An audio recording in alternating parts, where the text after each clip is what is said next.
Okay, hello everyone. This is Rosemary Jane again, and we are meeting with our UC team. I'm going to share our agenda today. I'll drop this in the chat as well for you. Today we are looking at Schoology model lessons for ELA grades K through 12. Just so you're aware, preschool is coming soon, but today we're going to be looking at ELA grades K through 12.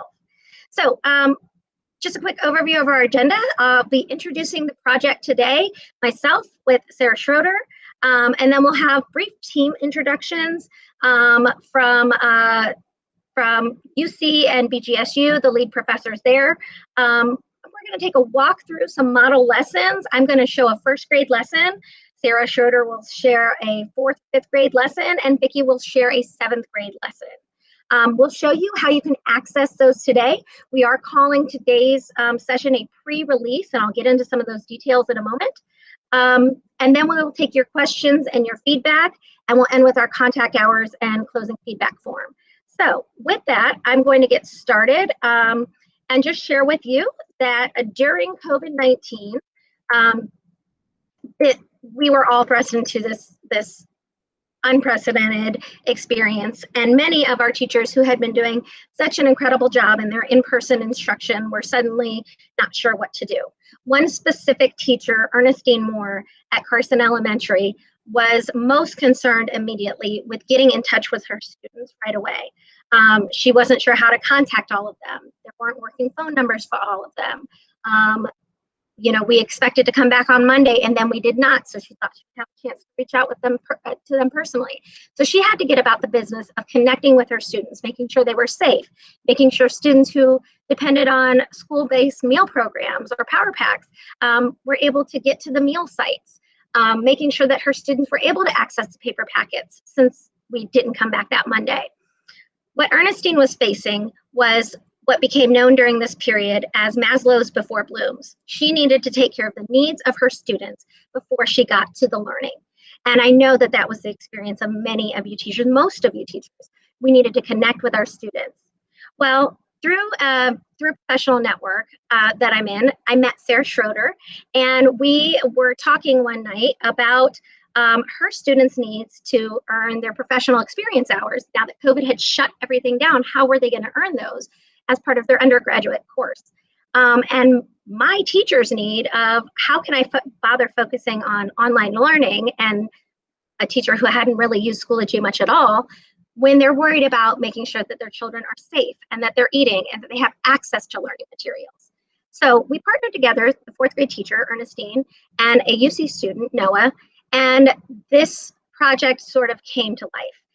Ernestine got about the business of the Maslow's needs, making sure her students were safe, that they had what they needed to connect with her, checking in with parents, and Noah got to work building online lessons.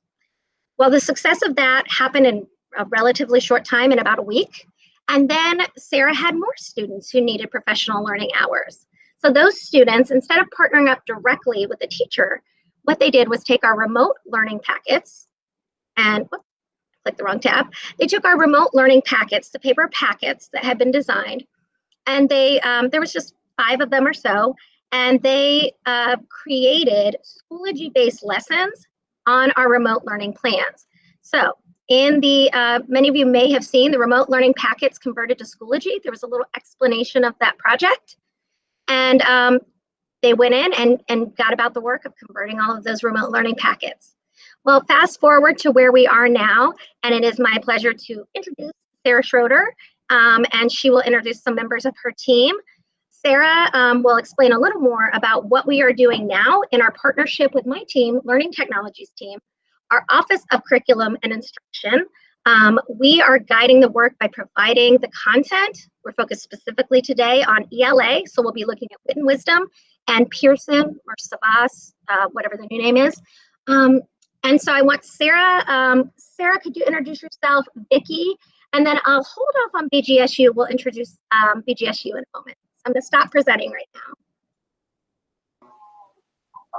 Sure. Hi, everyone. My name is Sarah Schroeder, and I am a faculty member in the School of Education, and I focus on educational technology integration. And so what we are doing right now is we have a group of students, undergrad and graduate, who are working on building out some model lessons for all of you in Schoology. So we have gotten to know your curriculum. We have been working with Wit and Wisdom, Foundations, Savas Realize, which was Pearson, if you don't know that that changed, and Think Circa. And we are building those out K through 12 in Schoology model lessons. So our goal is to have at least one full unit for every grade level in ELA that you can go in and copy and use and adjust and adapt for your students. And then you can copy it and continue to build on it for future units. We also have students in the fall that are going to be working to support all of you in this. We have a large group of students that are going to be working with me. And we are hoping to partner them with teachers who need help building in Schoology so that we can continue this work. We really have found that we're all doing the same work. And so duplicating, over and over and over again, the same work isn't smart, but by building out for one grade level and subject area, and then sharing that with everyone who teaches first grade ELA or second grade ELA, so they can then personalize it for their classroom, reduces the work for everyone. So at the same time, it gives our students at the University of Cincinnati an amazing opportunity to practice in real world situations and hopefully eventually get hired by Cincinnati Public when you need new teachers, already knowing your resources and tools and being ready to jump in. So that is what we are doing right now. Thank you so much, Sarah. And Sarah, could you introduce, or Vicki, could you introduce yourself? Sarah, tell a little bit about your role in this project. You joined during sort of what we've unofficially called the third phase of this, going from our one teacher with one student to our small team with our remote learning packet, and now into our ELA curriculum. Can you introduce yourself and tell a little bit about you joining this project? Yeah, sure. So good morning still. Good morning, everyone. My name is Vicki Buckley, and I am a staff member and also graduate student at University of Cincinnati in the Master's in Education and Instructional Design. So my background has been purely higher education. So it's been an awesome kind of trial by fire into K-12, learning what everyone's doing, all the different curriculum packages, and how we can make it work in Schoology. So I joined pretty much mid-May. When we were starting to look at ELA, the different things that we had in Wit and Wisdom available to us, understanding the curriculum maps and translating them into a workable piece, a workable unit in Schoology. So I've been doing a lot of the behind the scenes logistics and organizing, which is something that I enjoy doing. So it's been really fun to get a glimpse into your world and to try and make the curriculum and what we have, the resources we have in Schoology work for you for fall. Thank you, Vicki. So we are focused today on ELA, and as I said, this is a pre-release of some of that content. So in a moment, we're going to walk through it. But just in case you're wondering, because I know not all the people who want to join this call are ELA teachers, and I know I gave a little bit of a teaser last week when I previewed a little bit of this content. We are going to be looking at what was built for ELA. We're going to be looking at a template that can be used to build out other content areas. But we have great news for you.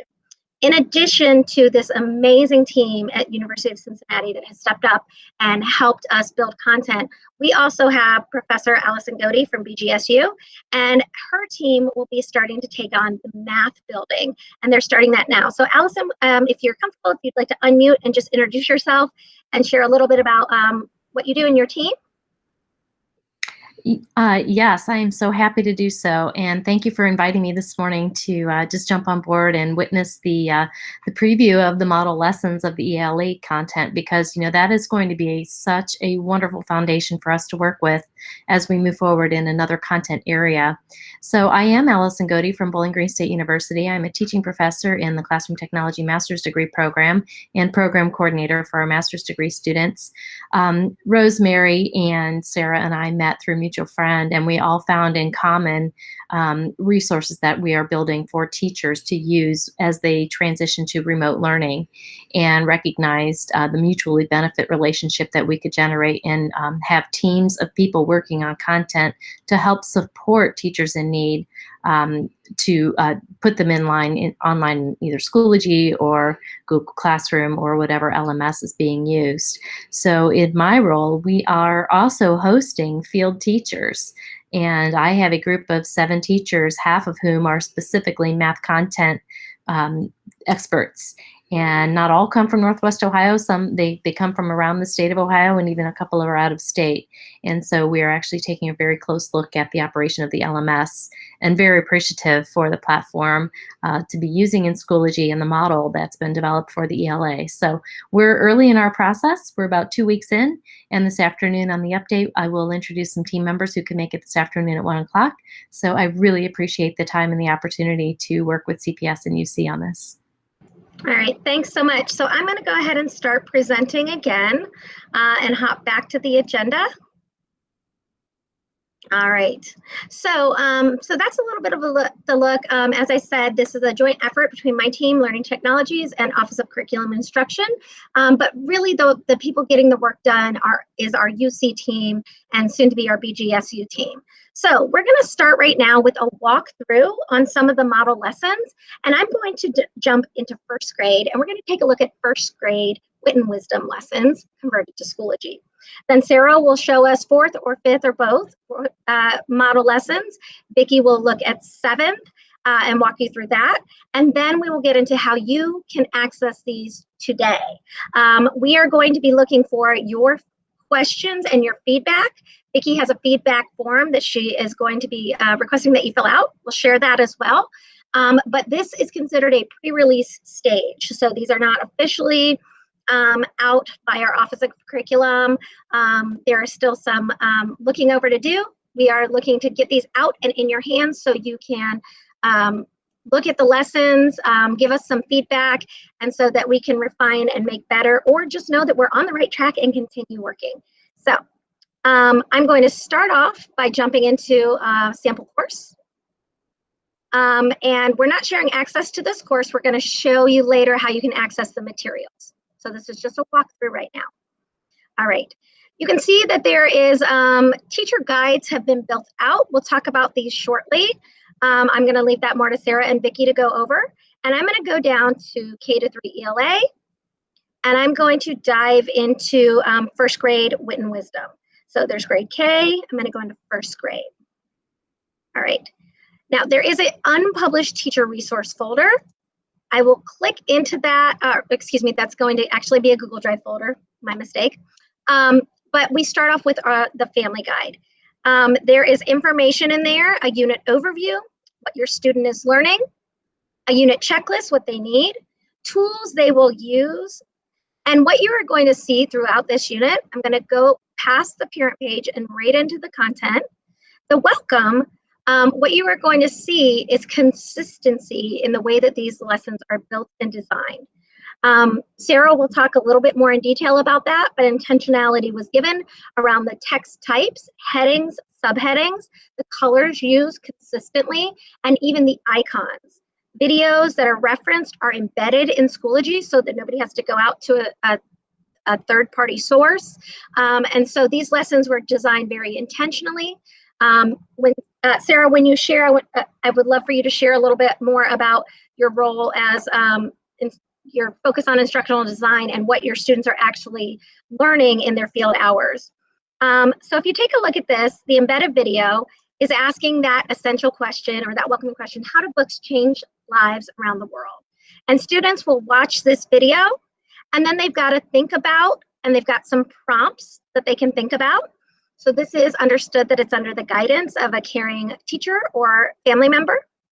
There's keywords, tools, and then important things are highlighted, such as they can log in with their CPS email address and their 8-digit birthday. They recommend using Google Drive. So that is the introduction. Let's dive into some of the content. As you know, the Wit and Wisdom model, if you're a K-6 ELA teacher, starts with the launch. And in the launch, they have put some prompts in the subheadings. Like step 1 is notice the details. And so they're going to read and watch Museum ABC.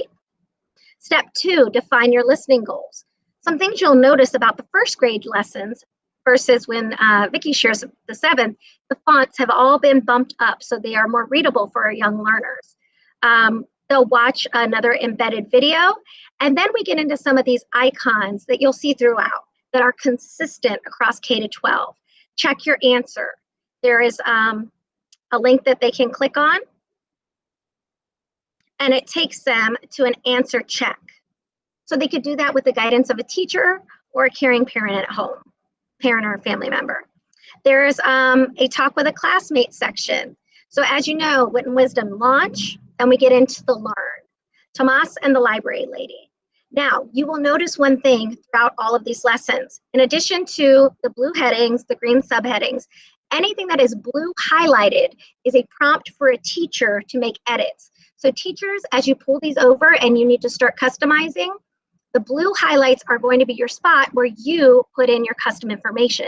And you can't miss it. It's consistent throughout K through 12 and pre-K when that is released. So you will, it says add a video modeling of wonder and ask questions from the wonder wheel with a familiar text. So if you're not sure about how to do that, don't worry. Our learning technologies team will have PD sessions provided that will show you how to create and add a video of your own. So then the student walks through the rest of the lesson, asking questions, and they go into their wonder wheel. Now, important things are also highlighted. I'm going to leave it for Sarah to show us the style guide and how these were built, if time allows. I really want to do the sample lessons first. But highlights are used sparingly and very intentionally. When I taught first grade self-contained, at the time it was Journeys, but our Journeys readers had very intentional yellow highlights. And my young 5- and 6-year-old students knew that the yellow words were important. They've duplicated that here as well. So then they've got their land, and it's time to show your teachers and friends at school what you wonder. So there's a prompt to post into Flipgrid.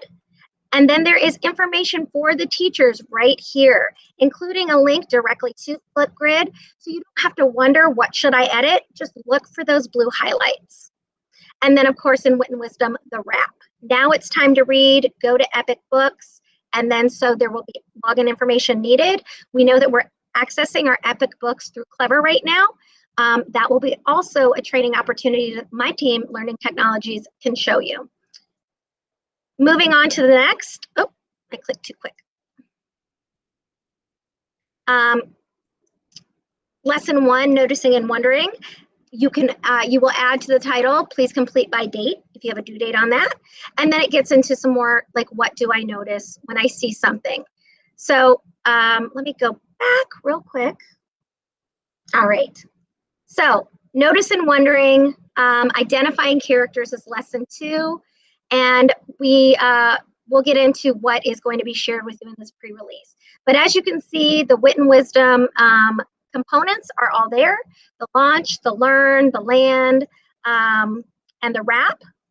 The consistent icons are used throughout every lesson, and the consistent headings, subheadings, highlights, yellow for important words and phrases for students, blue for teachers to take action and edit or add their custom information there.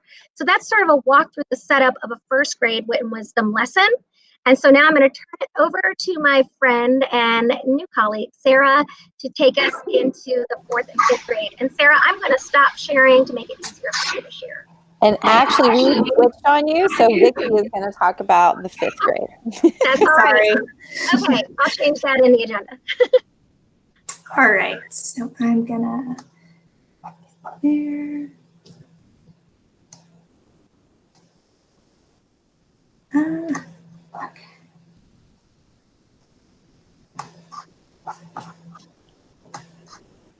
we go between so many different meeting types, from Microsoft Teams Yes. to Zoom to across these different networks, that it takes a minute to familiarize. Okay, I will monitor the chat for you, Vicki. Awesome, thank you. So I'm, excuse me, going to show you grade 5 in Wit and Wisdom Unit 1.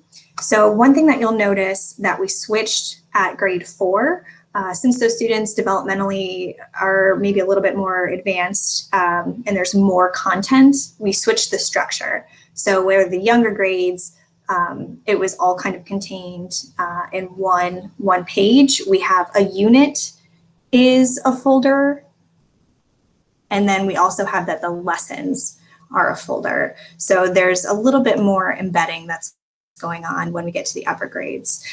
You'll also see when we jump in, so we're going to start with lesson 2. The pages are where the content lies. We modeled this, everything that we modeled was really after the curriculum maps. So this mirrors Wit and Wisdom, it mirrors the curriculum maps, and again, it's all going to be consistent. So each lesson is going to look very similar, which is hopefully easier for teachers and the students to kind of get in the flow of what's going on. So here we start with the launch. Again, a really great overview of what the student is going to be doing in the lesson, and we pull the driving question. So there's the focusing question for the unit as well as the specific lesson question. We always want to pull out the key vocabulary. So it's always going to have a vocab chart for the students. And then we have some launch activities. So again, a little bit different from K through 3. We expect a little bit more in terms of the writing. So there still will be some Flipgrid, some different ways for expression, but we do want to provide opportunities for students to start writing or thinking a little bit more critically. So for this launch activity, we have some questions and we want them to analyze a map. So the text for this is Indian Country 1800. So we would link them to this map. There's opportunities for them to download it. So if they want to download, they can, or look at it differently. And then we draw them to a few questions. Here you'll see, so we've got some learning tips. So an example of the icons, we love icons. So these will all be consistent for this grade level. And then here we included a Flipgrid. So I think so we had different groups of students working on different grade levels. So in this case, we have an actual placeholder for the Flipgrid. Again, we use that blue highlight in order to draw the teacher's attention that you have to create your own if you want to use it, but it can go here and it's a great tool. So that was our launch page. And now we have our learn, which is our actual content. One thing that we worked really hard to do is to pull in some context around all of the content. So between Wit and Wisdom and when we get to the Savas later on, we didn't want it to just be here's content in isolation. So we pulled in where appropriate some YouTube videos, things that are going to help enhance the learning and make it relevant for the students. So we have some embedded video here. We want them to think about the topic. So what can we infer from the text? We do link to Wit and Wisdom. I'm not going to show you that because we were having some issues with it, but anything that we can, we link directly to Wit and Wisdom where we want them to look at it, fill it out. Something that we're doing, so we're encouraging the use of read and write for students so that they could go through, annotate, maybe hear the text to speech and use that tool if it's going to be helpful for them. Again, we have a Flipgrid if you wanted to use it, but you don't have to. We also encourage the use of Padlet. So again, this is a placeholder, but just different ways that students can engage without writing. So, maybe it's writing a few words in a Padlet or using a video so they don't have to write text, like large quantities of text all the time. All right, so then we move into the assessment. So anything that was on the curriculum map is replicated. So I believe this is a show what you know. So we want to check in with the students, see what they've learned so far, what do we know about Native Americans in the West. So that would be an assignment that they complete in Schoology. And then we move into the land. So here we chose to represent it with a Flipgrid. You can have them type some text, whatever you wanted to do, but this is how we want them to kind of process and perform the knowledge that they've learned. And then lastly, we have a wrap section. So we really want this to kind of pull all the pieces together to help help them process what they learned. So we have this here. I think that's the last one for this unit. Let me go this lesson. Yep, so that's just a quick tour. We do have lesson 3, but you'll see it's going to be the same. It's going to model the same format. So we try to keep it very consistent so it's low cognitive load for everyone. So I'm going to go ahead and stop sharing. Great, so I think we're handing it off to Sarah now. I've been adding a few notes in the chat, such as the fact that everything that they are building is all the tools they reference and use are district supported tools. I know during COVID, there was a lot of overwhelming, everything is free right now. We can access everything.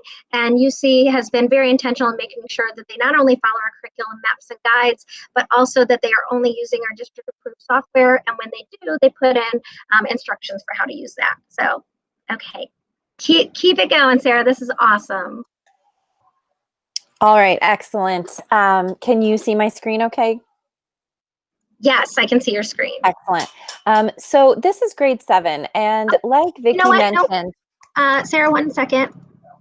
I am not seeing your screen. I'm just seeing you. Oh. I am also not seeing your screen. Yep. Well, let me try that again.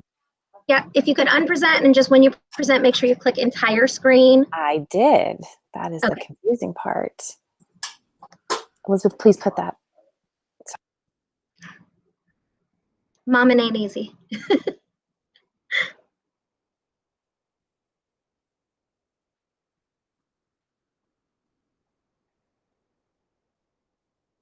Now we can see your screen.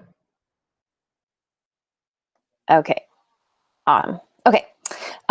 So what Vicki mentioned about us really paying attention to instructional design principles and making sure we're consistent, you'll see when we go into 7th grade as well.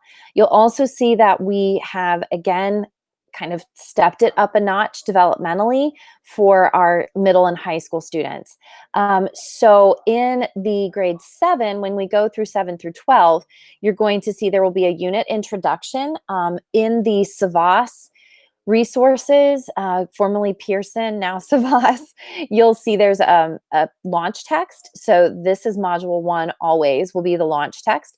You'll see the teacher resources and the family guide again, which will have those pieces for teachers to get some notes about tools and ideas for delivering this unit, and families some resources for helping their students with the unit. And then you'll see the unit introduction, which is the launch text. So this is actually the launch text, which is grounded. Most of the work students are going to be doing is going to be in the Savas Realize platform.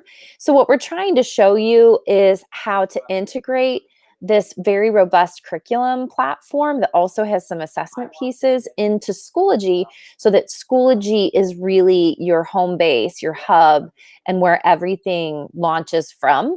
So we've included a little icon for Savas Realize, which is pushing the students out to Savas, to a specific place. And then you'll see everything labeled with the same colors and headings, step 1, step 2, and the tools they'll use. So when you actually go into the lesson, and I'm actually in the resource folder, which I'm thinking may cause me some problems long-term here. But I'm going to go ahead back to grade 7 here. When you go into a full lesson, this is a reading from Savas Realize called Two Kinds. And so we enter the lesson, and like Vicki said, and we were having trouble digging up the learning goals for the individual lesson, but those will be in here. What Vicki mentioned about us really trying to pay attention to giving context. You'll see this looks very similar to the 5th grade, where we have the learning goals, the vocabulary, we have an activity, we have a list of the tools that students will use, and then we go into the engage with the text, which is the first read. So when you look at the curriculum maps, you see first read, close read, there's a lesson flow for 7 through 12, and then you will see a performance task and some group work and some extensions. So we've really tried to follow that. So you'll see as they enter the lesson, they were encouraged to do a word web. This is actually on a discussion board there's a Google slide deck. We have set everything in terms of Google Docs up, so you do not have to redo these in your own Google account. So if I click this to open it, you're going to see it's going to force a copy for the student. So we'll automatically have the student make a copy and save it to their drive. And you can do the same, so you would have your own copy of it. And then here's the word web where they can edit and fill in the word web. And we tried to add a little higher ordered thinking to this by having them pick a word from the vocabulary list and not put the word in the middle, but then create the word web, post it on the discussion, and then have each student guess what the word is. So they can look at the word web, make guesses about which vocabulary word each student was mapping out. And it will also give you some things to talk about when you get into the face-to-face time with your students, and can be used as a launch for that. And then in the first read, and I won't go through all of these, but you'll see that we're really trying hard to add some context. So this is a reading by Amy Tan from the Joy Luck Club. It's an excerpt called Two Kinds. So we added in a quote by Amy Tan. We're highlighting the essential questions and what they're reading. And then you'll see there's some optional background information on the Joy Luck Club if students want more.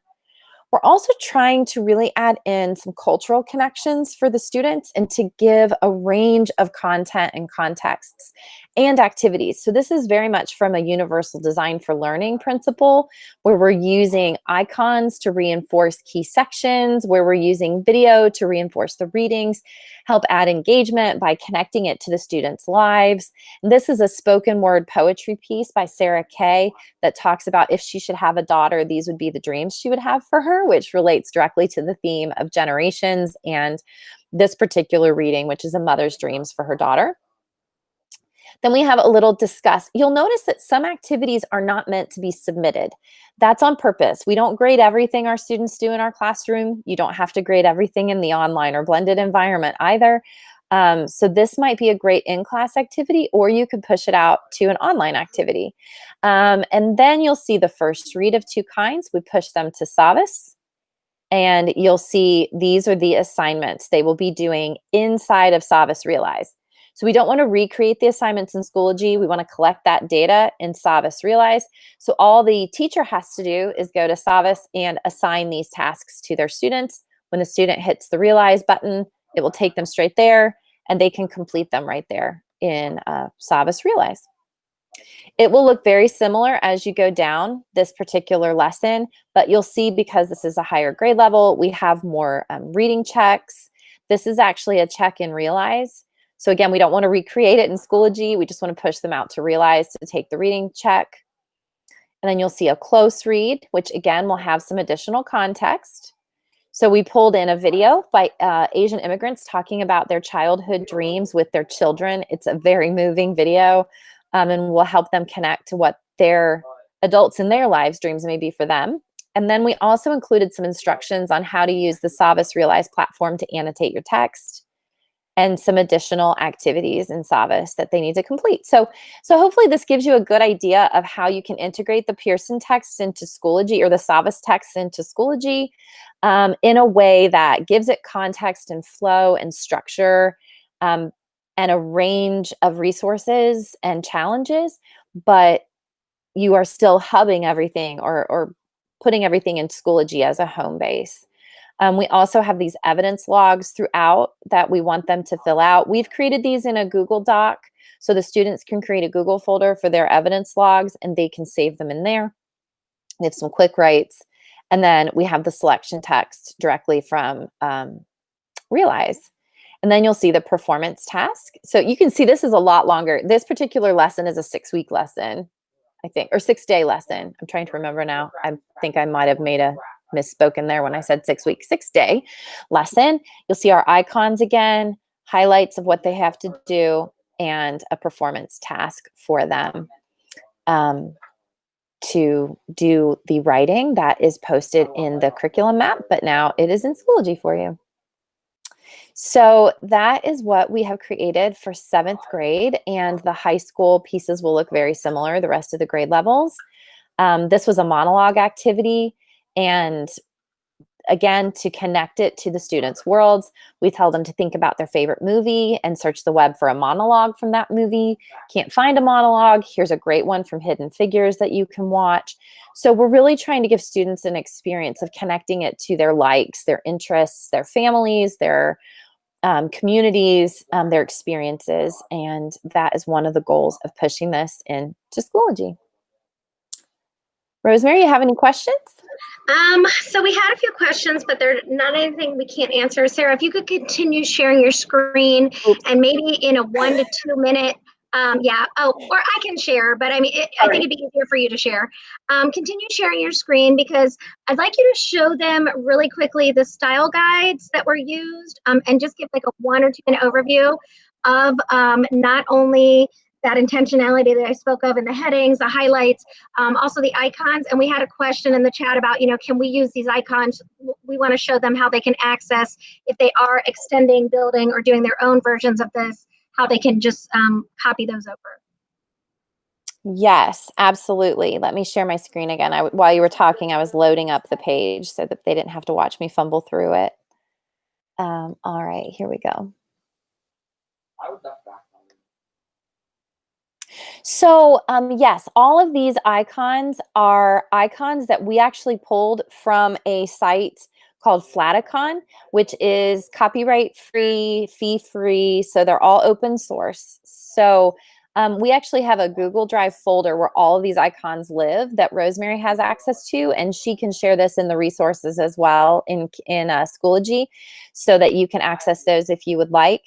My students are learning how to design online content and activities using universal design for learning as a frame, using design best practices for visual design and interactive design and multimedia design. But then they're also learning how to apply ISTE standards for students and incorporate higher ordered thinking. So these are all the things that our students are learning at UC in these design classes they're taking. So you'll see here, this is what our students are using as they build out these different units. And so they're accessing the model curriculum from CPS. They are looking at CPS approved technology tools. So everything we're doing is in line with what CPS wants you to do. We want to make sure it's very, very usable.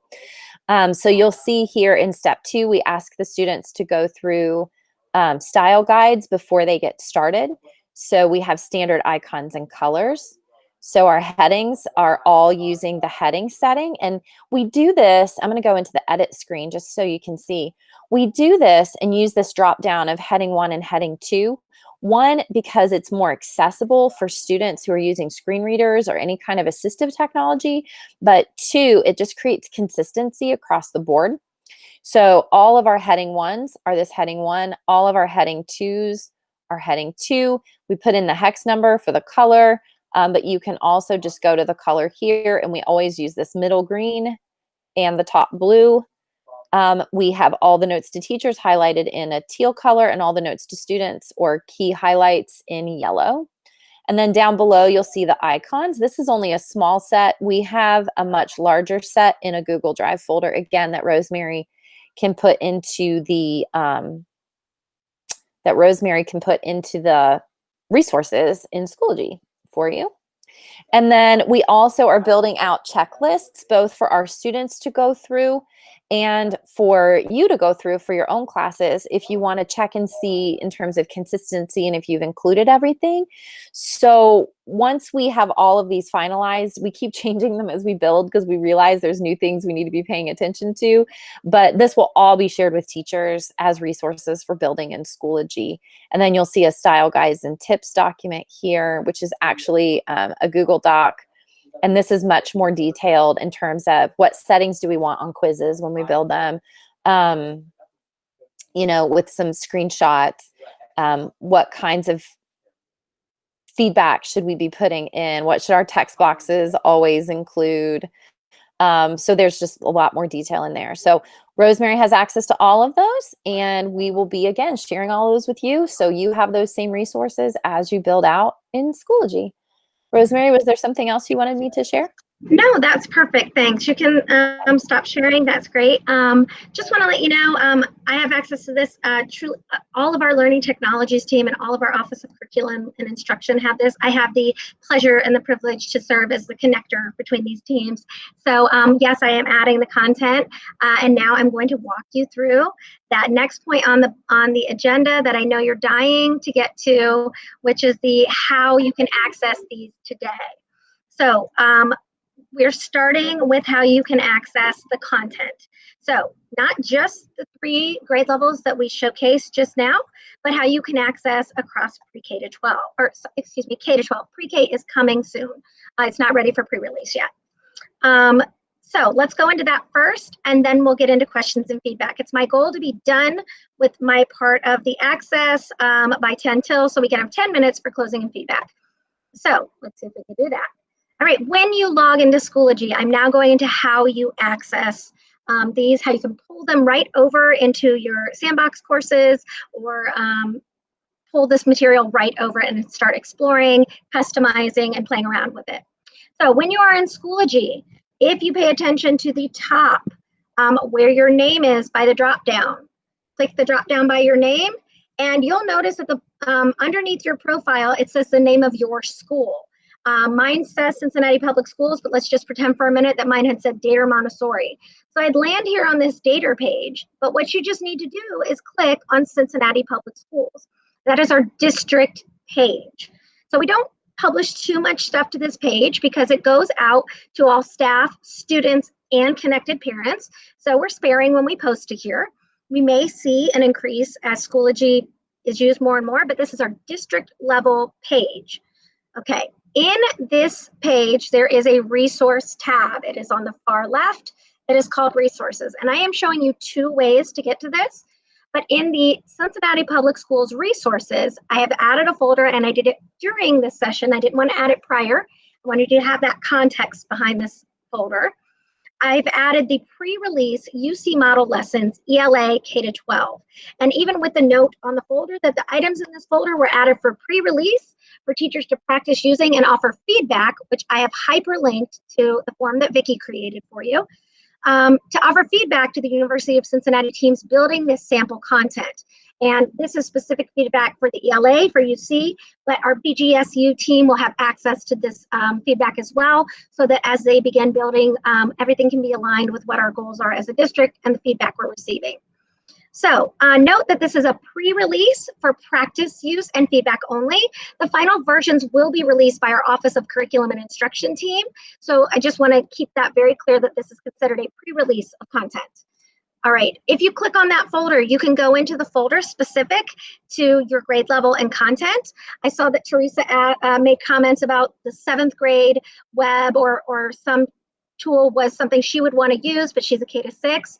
Everyone, you have access to all of this. So all of this content is accessible to anyone. So if you see something you like in a different grade level and you want to adjust or modify that because maybe you are a gifted intervention specialist and you see multiple grade levels and you want some more higher level robust content, pull that over. Go ahead and do that.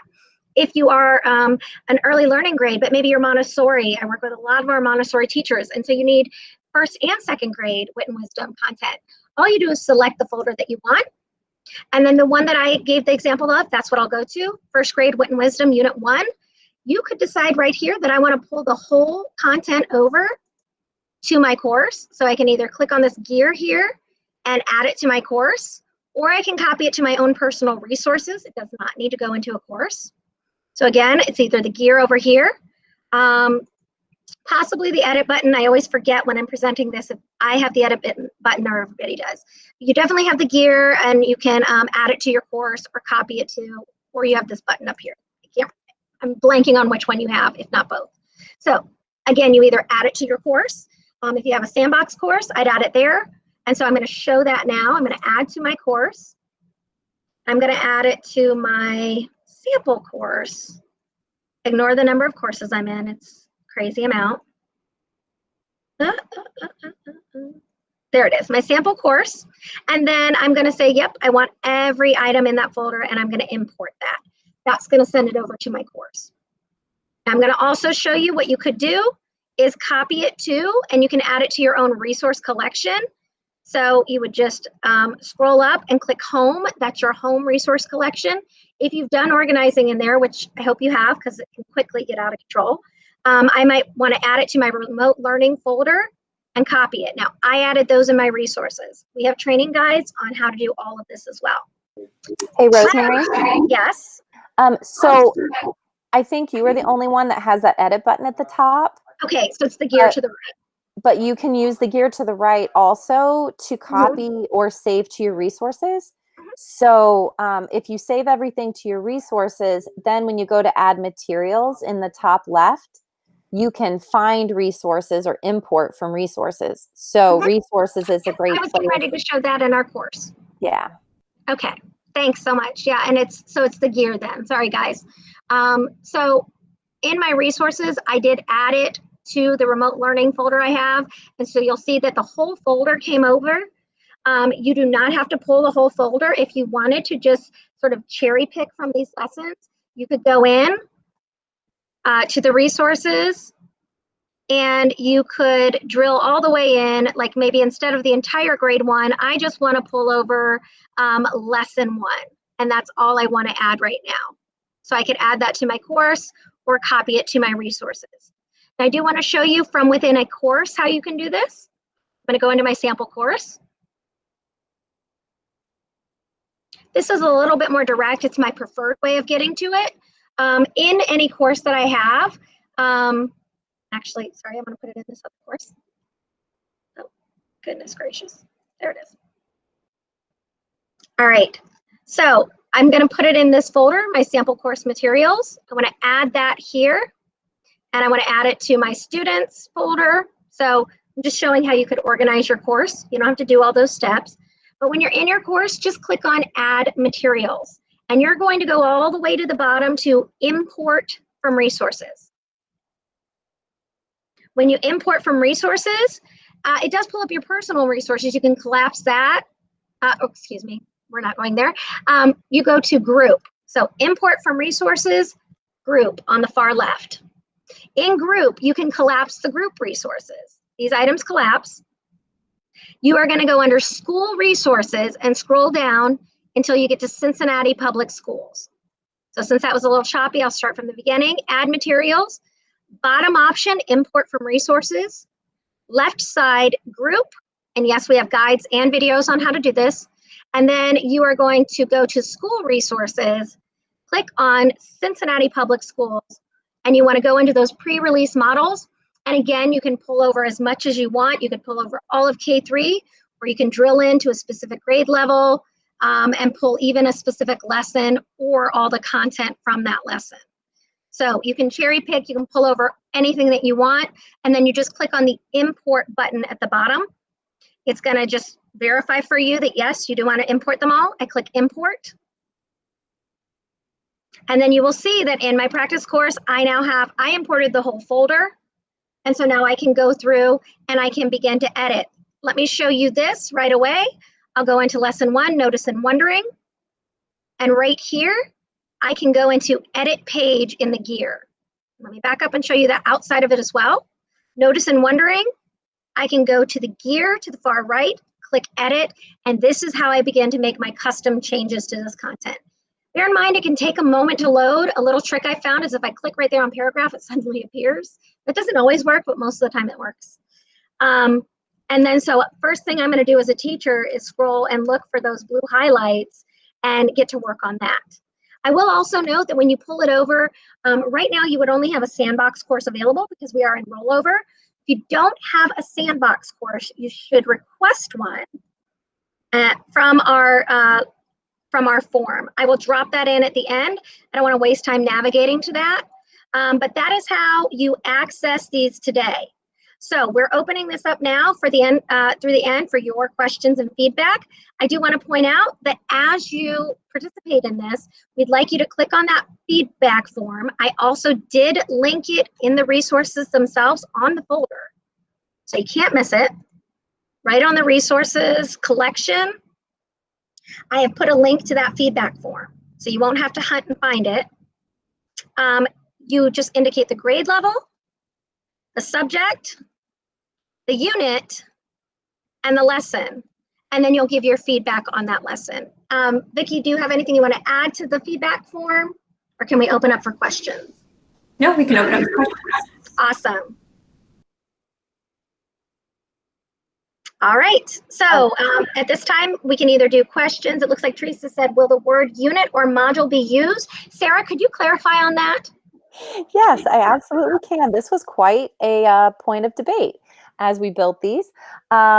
So we were trying for consistency purposes to be as consistent as we could across grade levels, so we weren't confusing people. So Wit and Wisdom uses the word module, but there are multiple units within a module in Wit and Wisdom.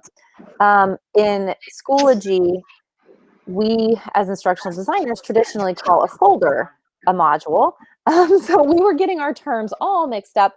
So we are calling a chunk from the curriculum maps a unit. And then within that unit, there are lessons. So we will always use the word unit and lesson. Although Wit and Wisdom does use the word module, when they use the word module, they are talking about more than just one unit typically. So we won't use the word module because that would imply way more information than we could possibly include in a folder. So we're using the words unit and lesson. Thanks, Sarah. Other questions, and you can feel free to unmute your microphone if you prefer to just call out your question. Just use your best etiquette. We're going to popcorn it out. So if two people start speaking at once, just let somebody else go. So I just put it in the chat too. Does that mean each lesson arc is a unit? So like Wit and Wisdom has lesson arcs within the larger module. So like the first 5 lessons will be lesson arc 1 and the first. So is each lesson arc a unit or is the whole module a unit? I'm sorry, I'm trying to understand that. It's okay. We tried to understand it for about 3 weeks. So we are with you. So we are trying to follow the language of the curriculum maps, not so much the language of the individual curriculum tools. Yes. So we have been trying to follow those curriculum maps built by CPS curriculum teams. So I'm not familiar with the term lesson arc, but if you look at the Wit and Wisdom curriculum guides, you'll see that they have them broken down. They've each module broken down into a unit, which is typically about 6 lessons. Some grades it's 4 lessons, some grades it's 6. I didn't see anywhere it was more than 6 lessons, but so I'm not familiar with the term lesson arc. Rosemary, you might be able to answer that better. No, I actually, so I always refer to our curriculum maps and guides, and I don't recall seeing that term in there. But Sienna, can you provide any clarity on that, or should we follow up with our curriculum manager? Yeah, it's fine. I'll look at the curriculum maps. They probably just, because that's what they are. They're mini units within the module. So it makes sense if that's what they changed that language to. I just didn't know. I had one other question for you too about Schoology in general. And Rosemary, this may be more for you. I saw that the typical okay, go ahead. Yeah, the typical response journal is done through Schoology in those lessons. Do the students have access to previous things they've submitted in writing like that through Schoology? So that's a great question. And so while I don't have a specific reference to the journal that you're referring to, I would like to show a feature in Schoology that is greatly underutilized. And so that is when your students, let's say that your students go in and submit an assignment, right below the submit button, they can add to portfolio. And I just want to point this out, that if you want to build the practice for your students, for them to have like a reflective place that they continually return to, it can be built. Can be built into anything. So if you've already got it going in a Google Slides document or a Google Doc or something in a Google folder, it can still be added there. But then when they submit directly in Schoology, they also have the option to download to their portfolio from their submission. So students can become empowered learners in saying, this thing that I'm submitting is good. I want this in my portfolio. And so we do have I don't have it currently right now. I don't have any current videos on it, but the Schoology portfolio is greatly underutilized, and a student can create their portfolio it can just be sitting there open, or they can add new portfolios layers. And then within that, it can be that Schoology assignment submission, or they can go in, and I'll go into a sample one real quick. Whoops. I'll go in, and all you simply do is add either, they can go in if they submitted an assignment, or they can add a file or a link to that Google Doc or Drive. So I can go into my courses and I can pull in an assignment I already did. So I think that that would be a great tool to use. Probably third grade and up, but I could even, you know, in my past classrooms, I could see doing this even in second grade. K1, I think we take a different approach for a portfolio. Yeah, I just wondered because basically the questions that are asked within the land on all of the Wit and Wisdom lessons build to the larger writings for the module, for this focus question task. So a lot of times, like, I want them to be accessible so the students can see what they wrote as they're kind of pre-writing and drafting those focus question tasks. So yeah, and I think adding that, Sarah just noted that in the comments, you know, that kind of feedback, that's really what they're looking for with this. If you guys are okay with it, Vicki, I'm going to go through this and just make a fake entry. So just to show you this feedback option that you have, Unit 1, Lesson 2. So let's imagine that Lesson 2 that I shared with you in my walkthrough. I'm going to go through, and one, we're rating whether it has elements that were needed, you know, and I'm totally making these all up. And then you can put in your comments here. So that it would be a great place for you to add that there. Then lesson content, same thing, you'll rate it and then put in your comments here. So, so you could add that very specific type of feedback in here. Even into style and all of that. So I want to click through the whole survey, sorry. And it may also mean, in terms of the portfolio piece and collecting their work, it may also mean that you build digital citizenship by helping them set up a folder in their Google Drive. And then maybe there's a template with all of the lessons for a unit with all of those launch questions in it, where they just keep opening the same document and filling in those focus questions in that one template. So maybe instead of individual focus questions like they currently are in Schoology, if it would be helpful for you all to have a template they fill out with all focus questions for a unit, where they can go back and kind of watch how it builds in one document. You know, that's something we could work on building out a template for you and helping you integrate that. So these are the things my students are really trying to learn, is what the easiest thing for all of you is to do this, and how to make it usable for students. So any ideas or thoughts or needs you have, we would love to jump on that. So just keep that feedback coming. And I apologize, we are at a minute past the hour, but I am going to add your contact hours and feedback form is here in the chat. So if you just click on that link, I'm going to quickly remind you that in order to earn contact hours, you do need to list your employee ID number. If you do not need to earn contact hours, you can just put an NA there. Please indicate your role. Today's topic was it's brand new, so it's going to be Schoology, because this is where all of our content is housed. I would just click Schoology only. And then school, you list your school or schools if you've worked at more than one. Today's date, if you can believe it already, is July 2nd. And this was a 11 a.m. training. The type of training you joined a virtual PD session, a video conference. If you're watching this later on my YouTube channel, you viewed a recorded virtual PD session. So please do make sure you indicate the right type of training. This was a 30-minute to 1 hour. And my name is Rosemary Jane. You are welcome to add UC, Sarah, and Vicki. But don't worry if you don't remember, it's fine. Just at least get my name on there. We go over training. There's a quick little survey there for you, and you can put in your additional questions and comments. Let me heavily preface this. This is about our overall PD that the Learning Technologies team is offering virtually.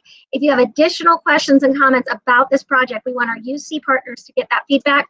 Please do that in this linked feedback form. So if you've got specific feedback about the model lesson, the pre-release models that we released to you today, please put that in that UC feedback form, which is linked in the materials, right in the thing. I don't have the YouTube video yet in Sook, but I will have it on my YouTube channel.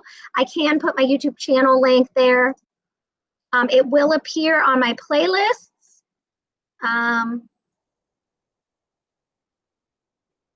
It will appear on my playlist, and it will be in the virtual trainings and professional development playlist.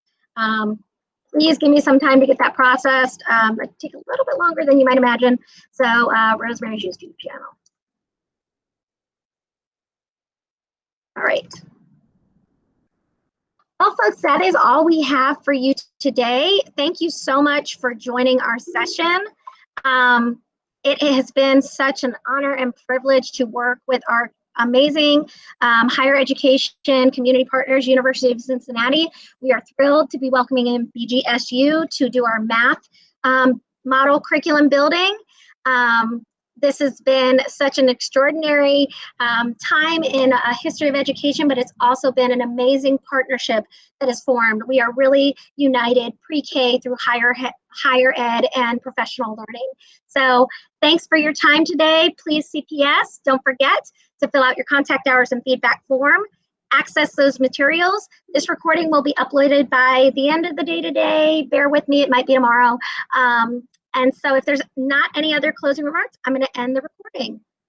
Sarah, you have any last words you want to share? Or Allison, anybody want to say anything else? No, I think the only other thing I'd want to say is that we are a very limited number of people working on this. And anyone who is ready to jump in and get started on their fall planning and wants to work in the same way we are working can join our team. We are happy to support you. We don't want every first grade teacher having to build out Unit 3 by themselves. We want to share our work because that will save time for everyone. I see 2 of my former students in this group already hi, Brittany and Mary, and I know they got the skills to help out. So yes, and I would like to add to that too. Sarah's students in the beginning were earning professional hours. Many members of this team are completely volunteers. They are not earning professional hours anymore. They're connected to Sarah through their previous coursework. Guys, this is, if you want to be a volunteer in this model curriculum writing or model lesson building, please let us know. You can put that in that feedback form. If you're a CPS member, you can reach out to me directly on Google Chat. If you'd like to be added to the teams, one thing I did not mention is UC is finishing out model lessons for Unit 1, and they are going to take a shift to social studies and science, at least building out a framework or template for you. Our goal is to have models done for at least a first lesson across the board, ELA, math, science, and social studies. We can't be sure what we can get to, but if anyone wants to volunteer to participate in this work, now is the time to reach out, and I'd be happy to connect you to the appropriate team. And one benefit of doing that is that you will get feedback regularly from me, from Rosemary's team, because if we're putting something out there that we can share for the whole district, we're going to want to work side by side with you to help you and support you. So that's the benefit of working as part of this team versus just working in isolation. There's no pressure to do a certain amount. So don't feel like by volunteering, you're going to be committed to doing a certain amount. We just love having as many voices in the mix as we can. And the questions you all were asking are things that we didn't know to ask because we're not teachers in CPS. So your voices are valued, and we would love to hear from you and have you work with us whatever time you have as you're working on your own thing. So just let us know. Sarah, and this is Terry Birch, and I'm taking a couple of college classes this summer, so I don't know, but I will share anything that I create during those classes. But I was just wondering if you're creating things and you can feel into, oh yeah, this would be great for those higher kids. If you guys could just start creating a folder that feels like, like the gifted, just choose folders like, oh, this would be a good accommodation. Oh, this would be like anything that just comes to your mind while you're already doing the work. I mean, that might be one thing. Yeah, absolutely. And, you know, I work with all grade levels and subject areas that you see. So I'm kind of a jack of all trades. Gifted is not my specific specialty area, but I definitely, I'm sorry about my son screaming in the other room. But I do love trying to think through how we can challenge students to take it one step further, how we can incorporate more higher ordered thinking, more And challenge. creativity. Creativity. Oh my gosh, yes, that's actually my passion area. I teach making and design thinking classes. So I would love to brainstorm on that or help out in however we can. So we will definitely try to think through that as we're working through these modules a little bit more specifically. So do we have permission to email you, or should we just go through that? Where do we So find just that for form? simplicity, so the form is linked directly in the content. For simplicity, go ahead and reach out to me directly via Google Chat, just because Vicki and Sarah, they do have other roles that they're dedicated to at BGSU, or excuse me, at UC, and Allison has, you know, work at BGSU. So I'm happy to be the filter and connect. And that's sort of all I'll do. There's no control on my part, but I will do the work of connecting you with the appropriate team. Or maybe McLean, go to McLean. Isn't she doing she's doing. Absolutely. So Kimberly McLean is leading our weekly DSS. And yeah, Terry, you're a gifted specialist, right? She is meeting with not only Bridget McComas, but Terry Coney. Coney has joined the team as well. So yeah, you have representation in the work that's going into the UC model work through that team. And that means they meet on Wednesdays. If you want to get your hands dirty doing the building, we would connect you with the UC and BGSU teams. But if you're just more wanting to talk about the process or what needs to be included, you could reach out directly to Terry Coney and just let her know, or Dr. McLean, Kimberly McLean, and let her know. So absolutely. But if you're wanting to do the model work, just send me a Google Chat message. That is the best way to reach me. Thank you so much for everybody. Thank you. You're welcome. Thank you. All right, folks, I think we're 10 minutes over. I'm gonna end the recording.